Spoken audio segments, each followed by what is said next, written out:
Bismillahirrahmanirrahim. Wal yakhsha alladhina law taraku min khalfihim dzurriyyatan dha'afan khafu 'alaihim falyattaqullaha wal yaqulu qawlan sadida. Surahul Azim wa surah Rasulun Nabiyul Karim wa nahnu ala dzalika minasyahidin wasyakirin walhamdulillahi rabbil alamin. Sinema teman-teman lebihku, sesuruh lebihku, sediselekku ke hadir yang masih Allah Ta'ala yang akan menghadiri kiwi direjama subuh risubuh kelima bulan Ramadan. Alhamdulillah, pada kesempatan pagi hari penuh berkah ini kita hadir berjamaah di Masjid Babur Rahman, masjid yang kita cintai bersama, masjid yang mungil tetapi sangat indah. Alhamdulillah, kita bersyukur kepada Allah atas segala limpahan rahmatnya. Kita masih sehat, masih hidup, masih dapat ibadah, pergi ke masjid, nikmat tiada tara. Tapi alangkah bagusnya ketika kita ke masjid dibawa serta seluruh anggota keluarga. Kesempatan bulan Ramadan. Bulan Ramadan hanya datang sekali dalam setahun. Tempat kita sangat baik untuk mendidik akhlak anak kita, ketekunan ibadah anak-anak kita, dihadirkan mereka bersama dengan kita. Kecuali kalau masih kecil, iya, dikhawatirkan mengganggu jemaah konsentrasinya, maka sebaiknya ibu-ibu di rumah bagi mereka yang masih memiliki anak kecil. Tapi kalau anak kita sudah besar, mari kita bawa, didik mereka dengan agama, dengan ibadah. Dibawa mengaji toy. Sumpah dan kita sumpah jatuh, mengkalinya kita ceramah, mengkalinya toy.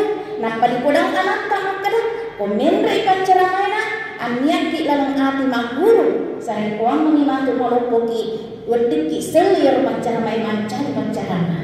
Nah, sebab ceramah akan tua dan pasti akan mati. Siapa yang akan menggantikan kalau bukan anak muda, anak-anak kita yang sekarang ini tumbuh dalam ibadah kepada Allah dan senang mendengarkan nasihat-nasihat agama. Baik, sini teman-teman lebih khusus rumah lebih kongkai hadir yang kena masjid Allah Ta'ala. Jangan pernah kita lupa bersalawat, karena salawat adalah bukti cinta kepada baginda Rasulullah Muhammad SAW. Apa kata Nabi? Man ahabbani kana ma'i fil jannah. Sesungguhnya siapa yang mencintaiku akan bersamaku dalam surga. Maka cintailah Nabi dengan banyak membaca salawat, niscaya kita akan bersamanya dalam surga. Baik, sini teman-teman lebih khusus rumah lebih kongkai hadir yang kira masih Allah Ta'ala. Tema kita pada subuh hari ini adalah hak-hak anak dalam Islam. Jauh sebelum disepakatinya yang disebut dengan konvensi hak anak oleh seluruh negara yang berkomitmen akan memelihara hak-hak anak. Ya, jadi komitmen seluruh bangsa ini baik secara yuridis maupun secara politis untuk berusaha memberikan hak terbaik pada anak. Itu konvensi hak anak namanya. Jauh sebelum itu ternyata baginda Rasulullah SAW dalam ajaran Islam telah dibangun, diisyaratkan tentang adanya hak-hak anak dalam Islam. Saya tadi sebelum kesini sempat membaca buku yang jumlah halamannya 772 yang berjudul Ensiklopedia Muslimah Reformis karangan Ibunda Profesor Dr. Haja Rusdan Mulia MA. Nah, di situ beliau menjelaskan ada 5 hak anak dalam Islam. Yang pertama adalah anak berhak mendapatkan perlindungan. Iya, perlindungan. Jadi anak wajib dilindungi.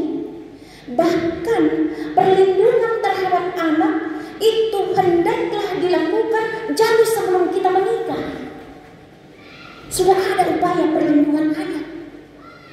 Bagaimana cara? Salah satunya adalah dengan banyak-banyak kita berdoa. Terutama bagi pemuda-pemudi yang belum menikah, perbanyaklah berdoa. Apa doanya? Doa Nabi Zakaria yang berbunyi, Rabbi habli min ladunka dzurriyyatan thayyibah innaka sami'ud du'a. Itu doanya. Jadi jauh sebelum kita menikah selalu memang dibaca ini. min ladunka dzurriyyatan thayyibah innaka sami'ud du'a. Quran surah Ali Imran ayat 38. Itu. Nah, dengan harapan semoga kelak kita menikah, kita anugerahkan anak-anak soleh-soleha dan juga anak-anak yang benar-benar dzurriyyatan thayyibah, anak-anak yang suci, bersih, mulia, berakhlakul karimah. Nah, sini teman-teman lebih bangkai hadir. Perlindungan apa lagi yang diberikan? Memilih jodoh. Pemilihan jodoh yang tepat. Jangan tergoda oleh kecantikan, kekayaan, kedudukan, kemewahan hidupnya, ketampanannya. Tetapi lihatlah, apakah calon suami saya ini, apakah calon istri saya ini bisa diajak berkomitmen untuk melahirkan anak keturunan yang saleh dan soleha. Tidak ada gunanya harta berlimpah, Pak. Kedudukan yang mewah, disalahimu yang seni kemewahan hidup, disalahi, tapi anak tanggung jawab dunia akhirat kalau kita punya anak. Kumasale anak tak dilino, ini sopun reni imatu dosana semun rino Allah Ta'ala. Apalagi kalau memang kita tidak memperhatikan anak. Ini pati nurut lo masih tapi anak tak makin rodutuk di bola. Min salim. Saya adalah orang terakhir keluar dari rumah, Pak. Padahal kalau Joko ceramah. Kenapa saya orang terakhir keluar dari rumah?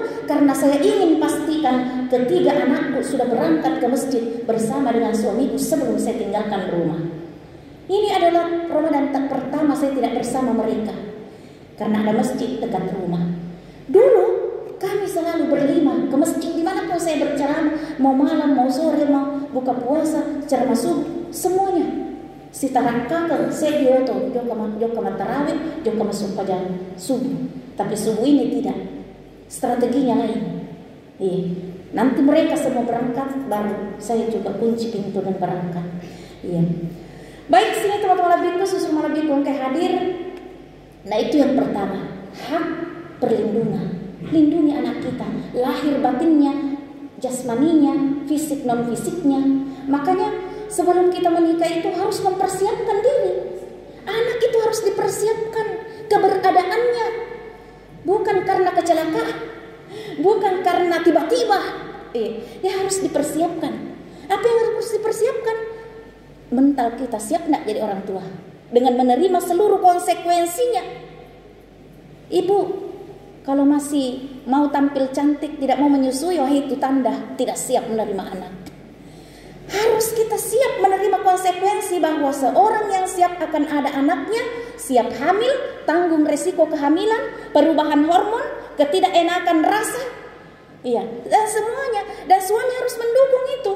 Kota ngabeni bayi nena lo manrebaso, Pak, jangan kita tinrono apa aja pi, sedih bayi neta Pak. Dan itu pembawaan anak, waktu naro deh panama tampu, deh tuh nang kanelo baso tanggapan. Mana kamat tampu mainin lo baso tengah benih.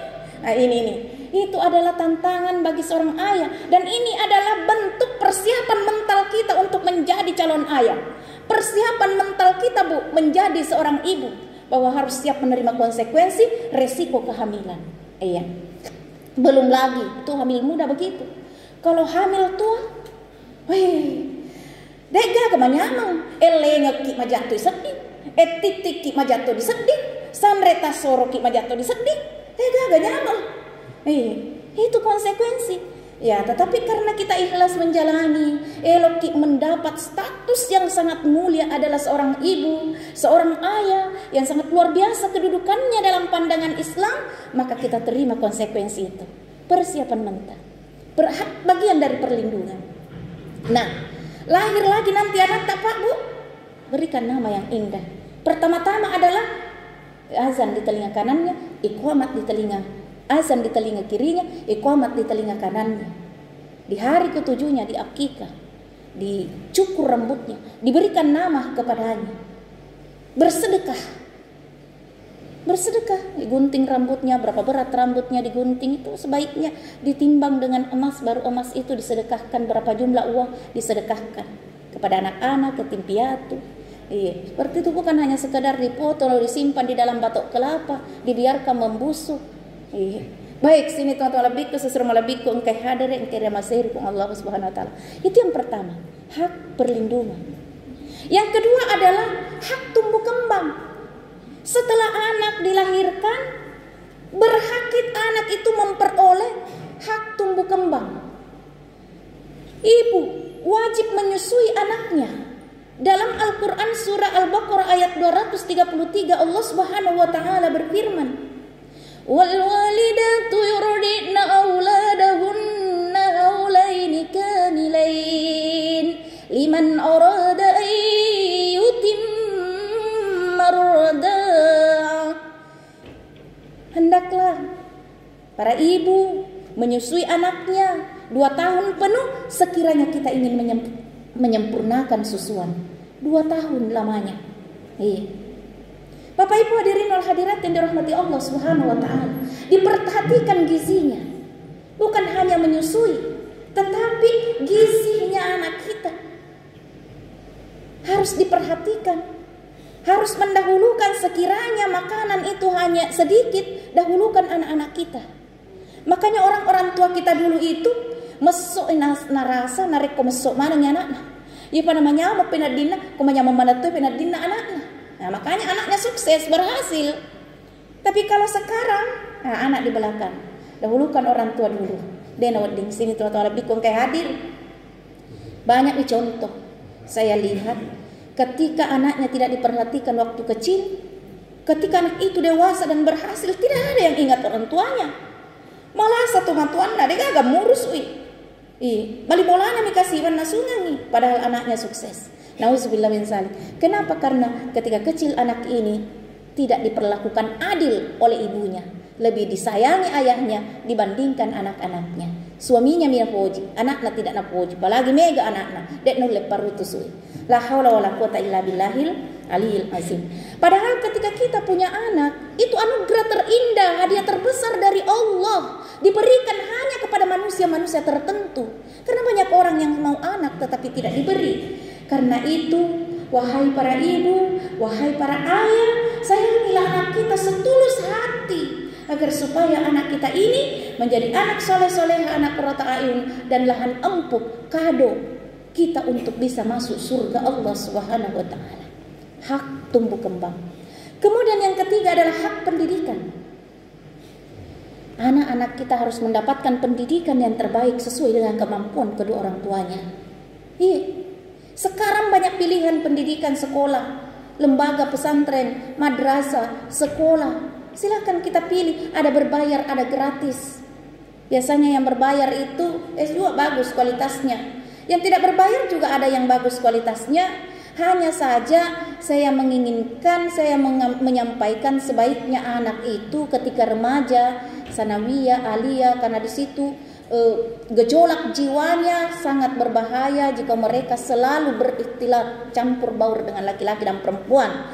Sehingga dalam usia-usia seperti itu, rentan seperti itu, terjebak dalam pergaulan bebas, maka sebaiknya anak-anak kita itu memilih sekolah boarding school atau sekolah berasrama, yang dulu namanya pondok pesantren. Nah, sekarang sudah ada namanya boarding school, diasramakan anak-anak kita. Dan asrama terpisah, laki dan perempuan masing-masing dibina. Ya, itu bagus. Tapi sekolah juga tidak apa-apa. Yang penting kita kerja ekstra orang tua untuk mengawal pergaulan anak-anak kita. Kawal pergaulan anak kita. Saya Pak, ku bebaskan anak. Kalau dia minta izin, Umi saya mau pergi cukur, Umi saya mau ke sini, ya silakan. Tapi wacce kilolang. Betuan lah ya kilolang. Kau makan loka joka mak cukur, saya tanya. Di bagian cukur mana? Di jalan mana? Iya. Tanpa sepengetahuannya saya pergi. Iya. Jadi kau macawa waktu mangaribi, na minta izin lo joka mak potong rambut, di mana nak? Jalan apa? Jalan Andalas. Oh, iya. Engkak koro cukur barber. Namanya anak muda sekarang suka sekali cukur begitu. Jangan larang. Ya beri fasilitasi. Tapi kau nak rumah tu masuk pada mangaribi, masjid masjid hikmah, masjid hikmah Jalan Andalas. Dan iseng sampai sekarang anak saya tidak tahu itu. Maka ada waktu nama cukur koro alaut nama masjid hikmah, engkak kalau kamita. Begitu caranya. Maka dah si anakku nih, loka joka berenang di mana nak? Ko makka de tepo loka ka matuk marolai di tepo. Ko makka di gor joka ka cinampa. Wita ba motoro nak oke motoro nak koreolo na goro kami anakku dilalang. To makka di Tanjung Palete, loka ka Tanjung Palete. Itu namanya mendidik anak, jangan larang. Fasilitasi, biarkan dia tumbuh kembang sesuai dengan keinginannya dan juga bersama teman-temannya, tapi diawasi. Sini teman-teman lebihku, sesur malebihku kan. Yang mau maku ke matua. Namo tangga benih na lisu de to nama sarah. Apalagi ku makun rewo ujak kalau kasih. Ya nama tarahe menna radio de mengaribi. Pastikan anak kita semua sudah ada di rumah dan kita sama-sama berangkat sholat berjamaah di masjid, menunggu sholat Isya sambil membaca Al-Quran. Jadikan itu tradisi, pembiasaan agar tumbuh kembang anak kita terbiasa di masjid, terbiasa mengaji, supaya nanti insya Allah menjadi kader-kader ulama yang handal. Alhamdulillah. Baik, sini teman-teman lebihku, semua lebihku hadir. Pendidikan yang ketiga. Yang keempat adalah hak waris. Ini juga ini penting.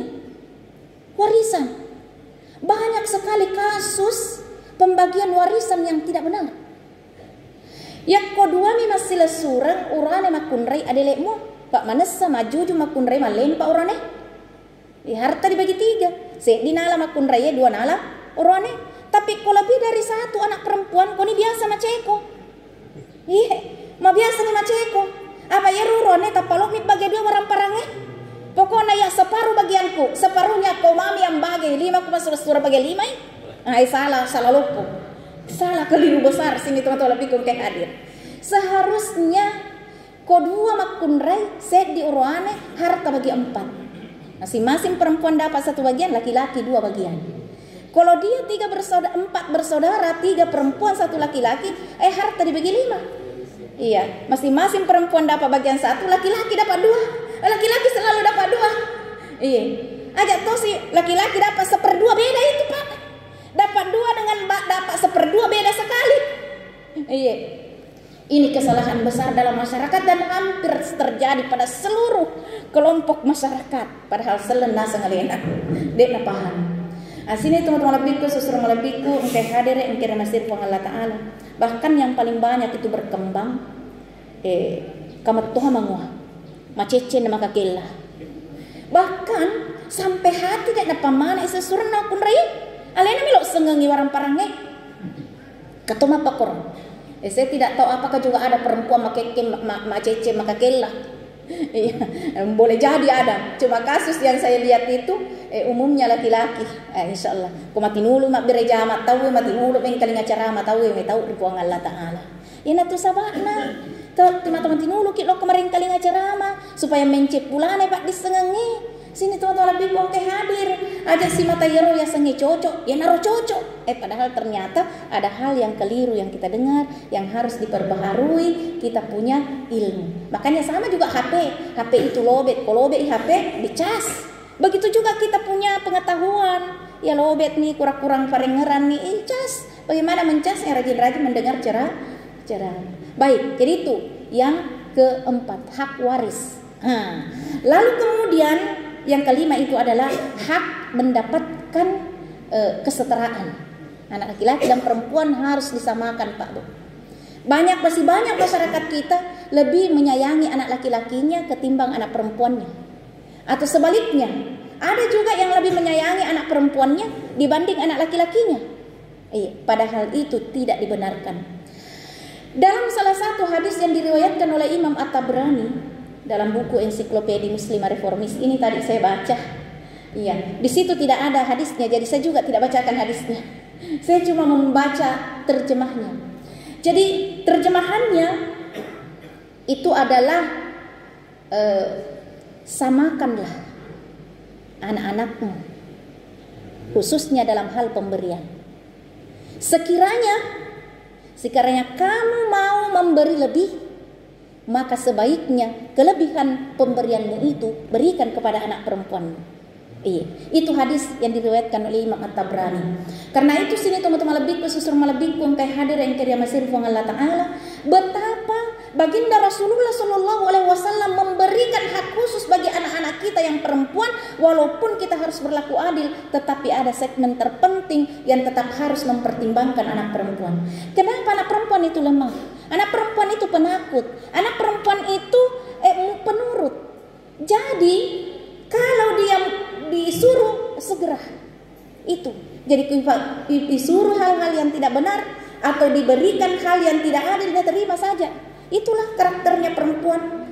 Ya, kalau dia anak-anak, tetapi melalui pendidikan, melalui gemblengan, dia bisa berubah. Jangan heran banyak perempuan sekarang ini lebih hebat, lebih berani dari laki-laki. Itu karena faktor pendidikan dan boleh faktor pengalaman hidup yang selalu ditekan, selalu dihinakan, selalu direndahkan, sehingga dia tampil menjadi berkamuflase menjadi manusia baru yang lebih pemberani dan lebih pintar. Baik, sini teman-teman lebih sesur malabikum kay hadir ingkirnya masirkum Allah Subhanahu wa taala. Jadi mari kita memperlakukan anak secara adil dan benar. Mudah-mudahan dengan itu kasih sayang kita, cinta tulus kita akan dijawab oleh Allah dengan surga pamasena puang Allah Ta'ala matul disuri.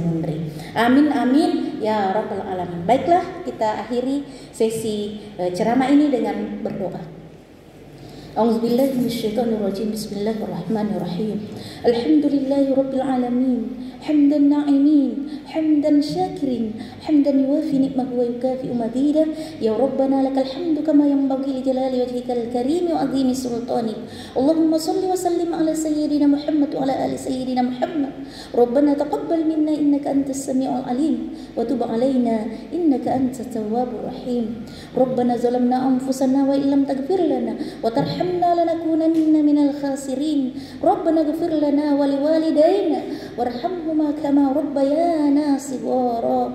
Rabbana hab lana min azwajina wa zurriyyatina qurrata a'yun waj'alna lil muttaqina imama waj'alna lil muttaqina imama waj'alna lil muttaqina imama. Allahumma rabbana anzil 'alaina ma'idatan minas sama' takunu lana 'idan li awwalina wa akhirina wa ayatan minka warzuqna wa anta khairur raziqin. Allahumma inna nas'aluka salamatan fid din wa afiyatan fil jasad wa ziyadatan fil ilmi wa barakatan fil rizqi wa taubatan qabla al maut wa rahmatan 'inda al maut wa maghfiratan ba'da al maut. Allahumma hawwin 'alaina fi zakaratil maut wan najata minan nar wa adkhilna al jannata ma'al abrar wal afwa 'inda al hisab. Rabbana atina fid dunya hasanah wa fil akhirati hasanah wa qina adzaban nar. Subhana rabbika rabbil izzati amma yasifun wa salamun 'alal mursalin walhamdulillahi rabbil alamin. Al-Fatihah. Bismillahirrahmanirrahim. Alhamdulillahi rabbil alamin. Ar-Rahmanir-Rahim. Maliki yaumiddin. Iyyaka na'budu wa iyyaka nasta'in.